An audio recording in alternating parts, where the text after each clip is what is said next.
Selamat berjumpa Bapak Ibu Saudara-saudari, para pengikut setia Sampan. Saya Pater Domi Kevi SVD kembali menyapa Anda dalam renungan harian. Semoga kita semua senantiasa dilindungi dan diberkati Tuhan. Kasih adalah identitas Allah. Saudara-saudariku terkasih, saya bingung menyaksikan bahwa kata-kata yang sangat kasar, yang menyakiti dan melukai hati orang, itu muncul dari orang yang beragama. Saya juga bingung menyaksikan bahwa orang-orang yang melakukan pembunuhan, berbagai macam tindakan kejahatan, misalnya korupsi atau penipuan, itu dilakukan oleh orang-orang yang beragama. Pertanyaan kita adalah, Allah macam mana yang kita ikuti sehingga memungkinkan kita untuk mengatai atau berkata kasar terhadap orang tanpa perasaan, kita anggap sah-sah saja, atau bahkan kita mau membunuh orang, merencanakan hal yang jahat, itu kita menganggap baik-baik saja, atau kita berpikiran busuk terhadap orang, kita anggap itu baik-baik saja, atau kita merampas hak-hak orang kecil melalui tindak korupsi, berbagai macam ketidakadilan, dan kita anggap itu biasa-biasa saja.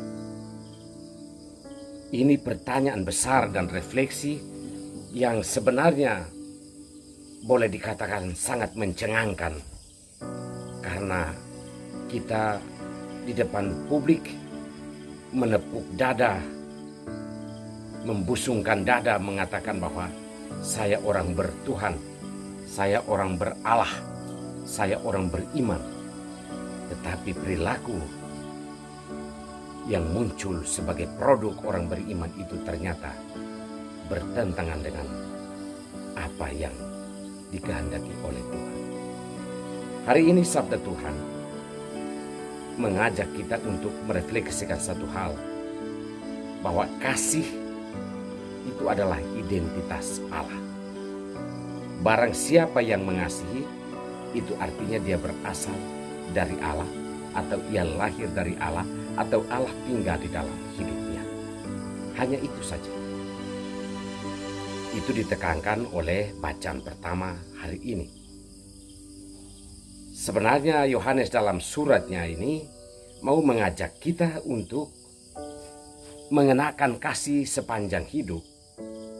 Kita tidak akan tenang melakukan hal yang tidak baik, hal yang jahat, karena mengingat kita selalu sadar bahwa kita ini orang beralah, orang bertuhan, dan identitas Allah itu adalah kasih.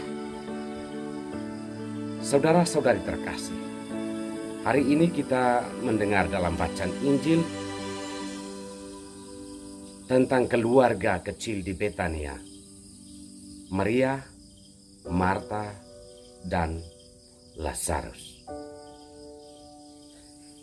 Allah sebagai kasih yang tampak dalam diri Yesus benar-benar nampak dan dialami oleh keluarga Betania ini. Lazarus wafat, Yesus ada di sana dengan penuh rasa kasih yang besar.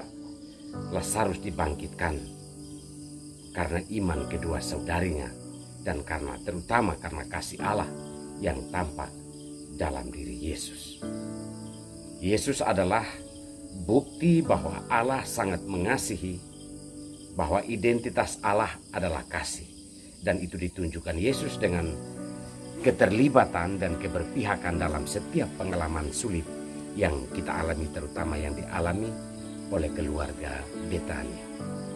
Saudara-saudariku terkasih, Maria dan Marta adalah orang-orang yang percaya bahwa Yesus adalah bukti kasih Allah yang nyata di dalam hidup.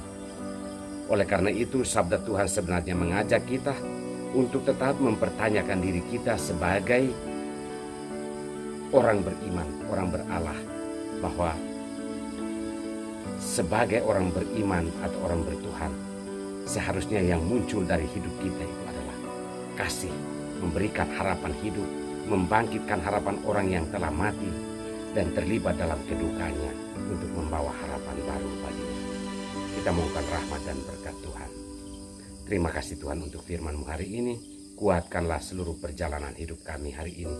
Berikanlah kekuatan bagi semua orang yang sangat membutuhkan bantuan dan pertolongan-Mu, terutama mereka yang sakit, mereka yang mengadakan perjalanan, maupun mereka yang sedang memikul beban hidup yang berat.